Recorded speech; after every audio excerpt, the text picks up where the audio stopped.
fața utilajelor stau acele arzătoare radiante și veți vedea că de aici încolo este partea de combustie, iar în această zonă este partea de module de premixare cu întreaga automatizare. Deci, practic, fiecare utilaj de aici are un număr de arzătoare de diferite lungimi. Controlul acestor arzătoare este dat de panou fiecăruia. În această zonă avem partea de comandă și automatizare a arzătoarelor, în care pornim pe 3 grupuri, în cazul ăsta, un grup, al doilea grup, al treilea grup, deci pot să funcționeze individual. De exemplu, dacă avem o groapă de o dimensiune mai redusă, nu are rost să folosim întreaga suprafață, evident că este mai eficient. Și atunci pornim funcție de necesar grupurile respective. Evident, avem partea de alimentare generală, avem o parte de avarie. După cum ați văzut, avem acest potențiometru prin care setăm intensitatea de radiație, mai precis puterea arzătoarelor, și acest regulator de temperatură în care setăm efectiv temperatura la care arzătoarele trebuie să mențină zona în care măsor, în care este somn. Mă întrebați de ce trebuie să menținem. Tehnologia și aici putem spune că este îmbunătățită. Ceea ce vedeți aici, în altă parte, cu alte utilaje, nu face. În sensul că noi creștem temperatura asfaltului până la 110 grade cu o anumită viteză. O viteză relativ mare. Evident, dacă păstrăm această viteză relativ mare în punctul de 160 de grade, nu mai putem să ținem sub control, ardem asfaltul. Și atunci, de la 110 grade, îi scădem viteza de creștere a temperaturii, mai precis, reducem intensitatea de radiație, până la 160 de grade, de unde începe să facă modulație. Modulație în sensul că își reglează el puterea în funcție de căldura necesară pentru a menține temperatura. De ce avem nevoie de menținerea temperaturii? Noi încălzim prin radiație rapid primul strat de asfalt, dar noi vrem să pătrundem. Și atunci, ca să pătrundem, nu putem să lăsăm aceeași putere. Menținem un 10-15 minute, funcție de temperatura exterioară, de înălțimea utilajului. Deci de mai multe criterii de gradul de îmbătrânire. Este partea îmbunătățită de preparare a materialului de adaos. Mai precis, asfaltul reciclat. Ce facem? În primul rând, trebuie să amestecăm asfaltul reciclat cu rășina. Avem un malaxor afară, o să-l vedeți. E un malaxor clasic pe care l-ați mai văzut probabil de la altă aplicație. Venim, după ce am pregătit materialul de adaos în fabrică, oriunde unde se găsește acel material frezat, îl băgăm în saci, gata preparat. Cine la un moment dat poate să devină un producător și să dea și un certificat de calitate pe treaba asta, dacă cineva are această idee.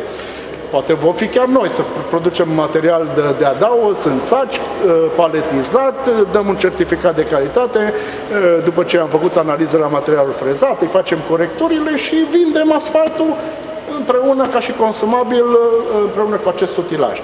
E și asta o idee. Evident, cu sprijinul dumneavoastră, dacă va fi nevoie. Am pregătit materialul de adaos, îl avem în camion, l-am scos în saci, îl punem într-o roabă. O să vă rog să veniți în partea asta. Bun, care are rol de șnec, în sensul că are o spiră pe contur și care are practic rolul de transport și evident pereții încălziți de gazele de ardere. Deci practic gazele de ardere vin de la arzător, spală tamburul, da? După care sunt evacuate. Da? Nu se blochează aici, nu rămâne pe șgheabul ăsta. Aici intră rece. Nu, că noi punem... Rece. Dar auziți, în momentul în care ajunge în cealaltă parte, trebuie să opriți net. Că altfel se aglomerează în cealaltă parte. Nu, dar cealaltă parte este de versat. Dacă nu trebuie atunci. Dar atunci nu mai bag. Aici dacă bagi ăsta e rece. Eu bag atâta cât îmi trebuie. Aici îl bagi rece, da? Aici îl bag rece, el Nu este... se blochează aici, pe șgheabul ăsta. Nu, că bag câte o lopată. Deci dacă e frezat. Deci îl bag frezat și practic ce fac? Cu aditivul respectiv. Da, deci el este gata preparat. Aș putea să fac o șmecherie în sensul să-l prepar direct aici, să-mi bag un dozator și am terminat. Dar nu-i cazul. Părerea mea este că prepararea să se facă acasă, în saci, l-ai pus într-o robă, din robă cu o lopată, practic, se introduce aici și cadența la o lopată, la o tură. Da? Și așa fac și dozajul. Și atunci nu mai există riscul să mi se aglomereze aici. O lopată la o tură. O lopată la o tură. Cer scuze, Marcel, că intervin. În momentul în care s-ar face dozajul acolo pe teren, gândiți-vă câtă e vorba de cantități foarte mici care se dozează. Și vă garantez eu că am avea tot felul de rezultate. Nu, cel mai sănătos este, așa cum am zis, să existe un producător de asfalt recuperat, reciclat, cum să-l numim, care să dea un certificat de calitate ca să există o responsabilitate. Rotire a tamburului, evident, rotația tamburului însă și productivitate. Normal, pentru că cu cât țin mai mult materialul în tambur, da, cu atâta se va încălzi mai tare, adică îi va crește temperatura. Deci evident că noi trebuie să corelăm turația tamburului cu temperatura și avem posibilitatea și la cuptor, da, să setăm temperatura cuptorului și intensitatea de radiație. De ce? Pentru că pe lângă aceste două, adică pe lângă arzătoarele din panoul radiant, noi mai avem două arzătoare dispuse în colțurile cuptorului, care sunt necesare odată pentru a menține o temperatură corectă și doi pentru preîncălzire în faza de început. Deci atunci când nu lucră panoul radiant, da? Noi normal vrem ca să avem o productivitate și să avem pregătit tamburul cald. Deci îl încălzim până la 200 de grade tamburul, la 170 de grade tamburul cu aceste arzătoare. După ce l-am încălzit și practic această încălzire o facem atunci când se pregătește groapa. Când se pregătește groapa, noi am dat drumul la cele două arzătoare de la cuptor, până când ajungem să punem panoul radiant, ajungem la 170 de grade, punem panoul radiant și veți vedea că așa de sincronizată e toată treaba, ca în momentul în care eu încep să încălzesc jos, încep să bag acolo, pe când termin încălzirea jos și trebuie să plec de acolo, eu mi-am preparat atâta asfalt cât am nevoie pentru groapă. Și mă duc mai departe și îmi rămâne aici, da? Că ziceați de unde? Aici curge și avem un... nu scuzați. Hai să vedem. Acolo.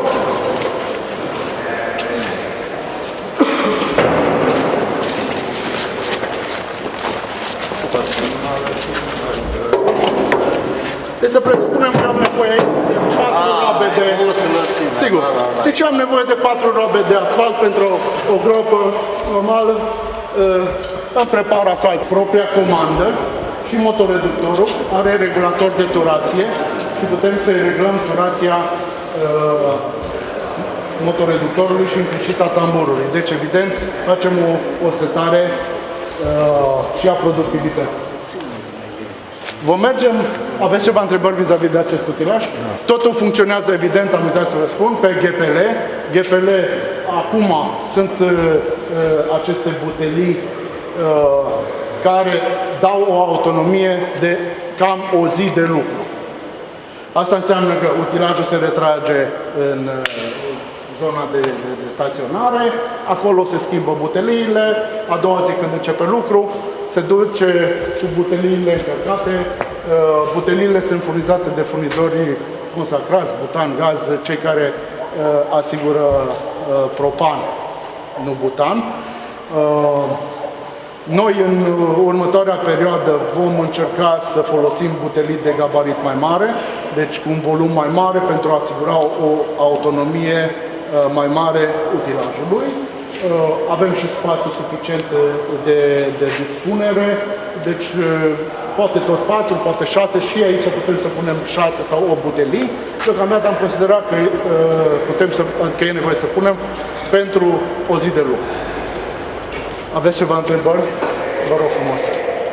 Nu știu dacă la transport, la undeva de încărcare... Ok, mulțumesc frumos că e un subiect care nu l-am atins.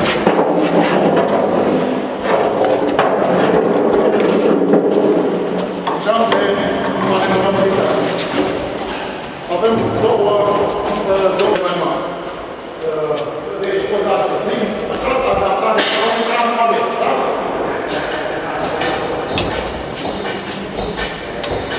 Eu îl ridic. Acest transparent îmi dă mie posibilitatea să transport o singură persoană. Ce greutate are? Cam o tonă 600. Trailer, cum îl încărci? Îl tractez. Îl trag.